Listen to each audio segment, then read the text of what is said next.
చాలా బాగుంది. Next level movie. అన్న ఒకసారి కత్తి ఎగ్జాక్ట్లీ.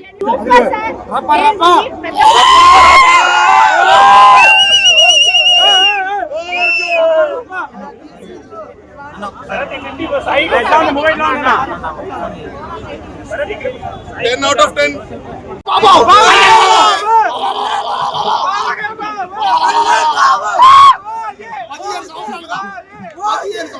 15 సంవత్సరాలుగా చూస్తా ఉన్నా.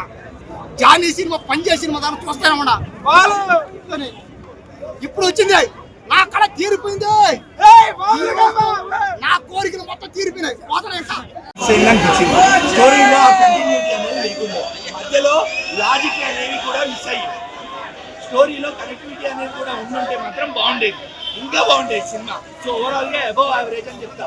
ఇమ్రాన్ హాష్మి గారి రోల్ కూడా ఆయనని ఇమ్రాన్ హాష్మి గారిని మనం టీజర్లో ట్రైలర్లో చూసినట్టు ఆయనకు ఒక ఇంట్రో సాంగ్ ఎట్లయితే పెట్టారో అంతా మనం ఊహించినట్టు ఆ రేంజ్లో ఇమ్రాన్ హాష్మి గారిని కూడా చూపించలేకపోయాడు. మొత్తం స్టోరీ అంతా పవన్ కళ్యాణ్ గారి చుట్టూనే, పవన్ కళ్యాణ్ గారి ఫ్యాన్స్ని బేస్ చేసుకునే తీసినట్టు విలన్ చాలా వీక్ గా కనిపిస్తారు. విలన్ ఎస్టాబ్లిష్మెంట్ అనేది లేకుంటే స్టోరీ ఎస్టాబ్లిష్మెంట్ కూడా నాకు అందుకే కొంచెం వీక్ అనిపించింది. కనెక్టివిటీ అనేది అక్కడక్కడ మిస్ అయింది. ఇక లాజిక్లు అయితే మిస్ అయిపోయారు, సినిమాలు బట్టి అనుకుందాం. బట్ ఫైన్, కనెక్టివిటీ అయితే మాత్రం స్టోరీలో మధ్యలో మిస్ అయింది. అండ్ ఫస్ట్ హాఫ్ లో 10-15 minutes స్టోరీ డైవర్ట్ చేయగలుగుతారేమో అనిపిస్తుంది. మళ్ళీ సేమ్ అదే పవన్ కళ్యాణ్ గారి స్క్రీన్ చేసుకొని మళ్ళీ బౌన్స్ బ్యాక్ అయిపోతుంది సినిమా మొత్తం. బ్రో సినిమా మొత్తం ఎలివేషన్ సీన్స్, తలపై తెగ్గొట్టే సీన్లు, పవర్ స్టార్ పవన్ కళ్యాణ్ గారి వాకింగ్ స్టైల్, మన రజనీకాంత్కి అనిరుద్ధ్ ఎలా కొడతాడు, నడుస్తుంటే బీజేం కొడతాడు, నడుస్తుంటే బీజేం కొడతా, ఏదైనా అన్నట్టు బీజేం కొట్టైనా అన్నట్టుంది సినిమా. పవర్ స్టార్ పవన్ కళ్యాణ్ గారి స్క్రీన్ మీద కనిపిస్తే బీజేం అంతే ఉంది సినిమా అంతా. సో అందుకే నేను స్టోరీలో కొంచెం కనెక్టివిటీ అనేది మిస్ అయింది అని చెప్తున్నా. బట్ దెన్ అగైన్ సినిమా మొత్తం స్టోరీ బేస్డ్.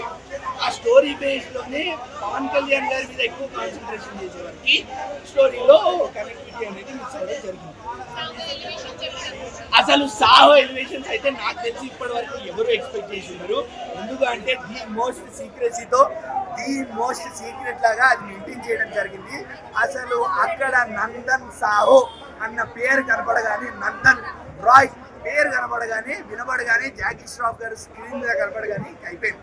సీట్లలో ఎవరు కూర్చోలే. నేను అందుకే చెప్తున్నా, పవర్ స్టార్ పవన్ కళ్యాణ్ గారు మీరు సినిమాలు తీస్తారో లేదో తెలీదు, కానీ మీరు సినిమాలు తీయాలి. లేదు సినిమాలు కాదు, ఓజీ సినిమానే తీయాలి. ఓజీ పార్ట్ 2లో మీరు ఉండాలి. ప్రభాస్తో ఒక మల్టీ స్టారర్ పడాలి. సుజీత్ గారు ఈసారి ఇంకొంచెం స్టోరీ మీద బలంగా పెట్టి కొంచెం ఎలివేషన్ సీన్స్ తో ప్లాన్ చేసి వస్తే ఇంకా ఎవరు ఆపలేరు సినిమాని, ఎవరు ఆపలేరు. పాన్ వరల్డ్ మూవీ, ఖచ్చితంగా పాన్ వరల్డ్ మూవీ అయిపోద్ది, ఇంకా ఎవరు ఆపలేరు. బ్రో ఇప్పటికే తగలెడిపోతున్నాయి, తలలు తెగిపడిపోతున్నాయి. ఇంకా ప్రభాస్ తో మల్టీ స్టారర్ పడితే ఎలా ఉంటుందో మనం ఊరికే వదిలేస్తున్నాం. మ్యూజిక్ ఇప్పుడు నేను మీసం తిప్పుతా. తమన్ గారు ముందే చెప్పారు. ఇప్పుడు నేను కూడా తిప్పేస్తా హ్యాపీగా. మ్యూజిక్ మాత్రం ఎటువంటి డోకా లేదు, ఎక్కడ ఎటువంటి డిసప్పాయింట్మెంట్ లేదు. బీజిఎం విషయంలో మాత్రం అలా కొట్టారు. ఎస్పెషల్లీ జానీ అని ఒక గన్ సీక్వెన్స్ వస్తుంది అక్కడ, look at your face in the mirror.